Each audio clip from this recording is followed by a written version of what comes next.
Southgate, hEDS Rehab here. And what I would like to bring to you now is a series of videos on what we call METs. So they are muscle energy release techniques.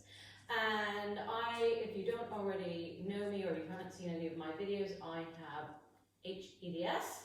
And I have a clinic in Dorset in England where I very much focus on rehabilitation of EDS. So energy release techniques are something that I found extremely helpful for myself and also for my clients. So what I thought I would do is a series of different METs, that's what we call them, that target different muscle groups. So one of the issues that we struggle with is tension in musculature, and that often means that the muscles aren't relaxing. So a good functional muscle can contract and it can relax. So those muscles often also tend to be weak because they're not really doing their job. They're just hanging out there in a bit of tension. So what I thought I would do is one exercise in each video, so you could look at the ones that really work for you, because we're all completely different, and some will work for you and some won't. One thing about an energy release technique is that it won't harm you, so it's a completely safe thing for you to do. There will be certain positions that you may not be able to get into based on your own instabilities and issues. So what I will try and do is give you several options for the same muscle groups to accommodate everyone. So what we're going to do is start with an MET for our quadriceps, which are our muscles in the front of our legs. Now, if someone has said to you, oh, they're weak, you need to strengthen them, these are still good to do, because really what they're helping to do is bring back some neurological function into the system. So they might relax it, but also make it work better. So it's a double bonus.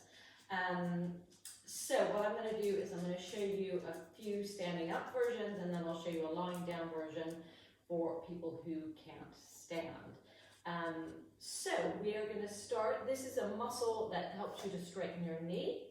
And we often, if we hyperextend our knees, we often get grippy, and I know there's been research done to say that the quadriceps can be overactive.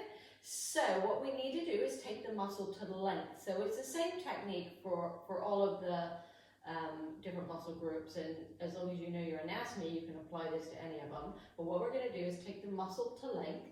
So I'm going to start holding on to something to support myself, and I'm going to hold my foot. So I might feel that I have tension in my quadricep there, or I might need to bring it all the way back here. Everybody will be different.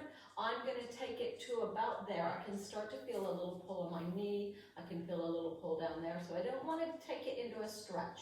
This is not a stretch. So I might find that point of a little bit of pull, and I'm going to back off it slightly. And now what I'm going to do is I'm going to push my foot down into my hand. So my foot is going down in that direction. And that is going to stimulate me working this muscle. Now, important, you only want to push it down 10 to 20% of effort. And relax. As somebody with EDS, and anybody who's got HSD and EDS, we tend to over-recruit, not under-recruit muscles. So I want you to think about 10% of effort, because it's likely that you will push down too hard and relax, and then it will not have the same effect. And again, we're going to gently push the foot down and relax. And we're going to change legs. Now, if it doesn't make a change, it's not what's needed, and that's probably not the muscle holding you. So it might be your hip flexor or a different muscle. So you can do these techniques, and they may make a change on one side and not the other. They may make a change on both sides, which is great. And if they do, then you want to do them. And if you find they're not making a change, then you can either try changing the angle, or you can just move on to a different muscle group. So the great thing about an MET is it won't harm you, but it may not make a great big change. So we're going to do the other leg now. I'm going to take that foot, hold on to it, gently pushing down, and relax. Now, I've brought this chair here also because if I can't bend my knee that far, and I hold that, holding my foot in my hand, then I can do something like using a chair. So I can prop my foot behind me, and I can push my foot into that and do the exact same exercise. So I can start to take it to length by coming more forward and bringing it slightly down. What you want to watch on this is that you're not arching your back to find length. Watch that the knee that you're standing on, you're not hyperextending it, so soften that knee. And you're going to push the foot down and relax. And on this one, I don't really have any tension, so I'm going to go ahead and hold it. And pushing the foot down and relax. But if you're very tight there, then the chair is a really good option. Right, so if you struggle to stand, if you are bedbound or you are in a chair, or you've got POTS or any of those other things that can come with our condition, then I have a lying down version for you that you can be doing in your bed. So most of us can get into our beds. These are super light as isometric contractions go, so these should still be okay for your Marfan or other conditions. The pressure is so light you shouldn't be getting your heart rate up. So just be really aware of the lighter, the better if you've got any kind of vascular issues.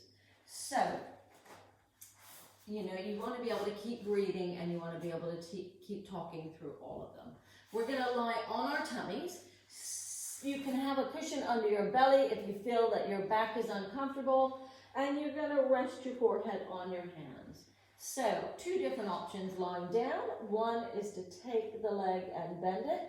So I quite like this option, and if I teach a Pilates class, I will often do this before I do any of my series lying face down. So this is good for everybody, not just people with hypermobility. I'm going to look for my foot. If I can't reach my foot, then I might have my band, and I'll just wrap it around once so that I don't have to reach for it. And then I can take my leg to whatever distance away I need it to be. And also, so a little bit of watching with the wrists and the hands. So I'm going to take it here, and I'm going to very gently push that way. Now I have more range than that, so I'm going to use my hand, and I'm going to very gently push my foot into my hand, and then I'm going to relax. And again, I'm going to very gently push my foot into my hand and relax. One more time, gently push the foot into the hand and relax. So that is an MET for the quadricep muscle in lying down. I can follow that with just bringing my toe towards my bottom as my exercise to follow it.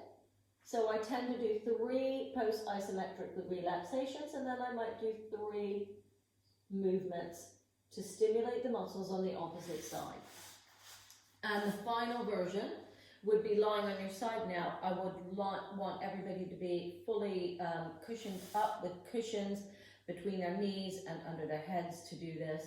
And the same thing would apply. You bring the foot forward, you can hold that foot, take the leg back to where it feels comfortable. You just start to get that pull, and you're going to push the foot down into your hand and relax.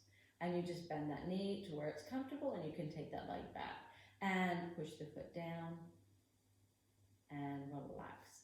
So that is a post-isometric relaxation technique for your quadricep muscles.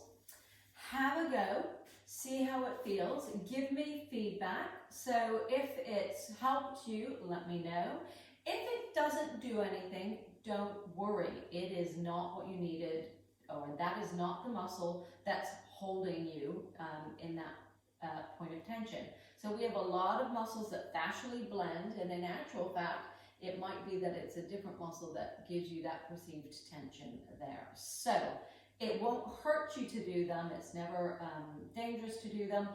But if they don't do anything, don't keep doing them. Move on, try a different one, and see how it goes.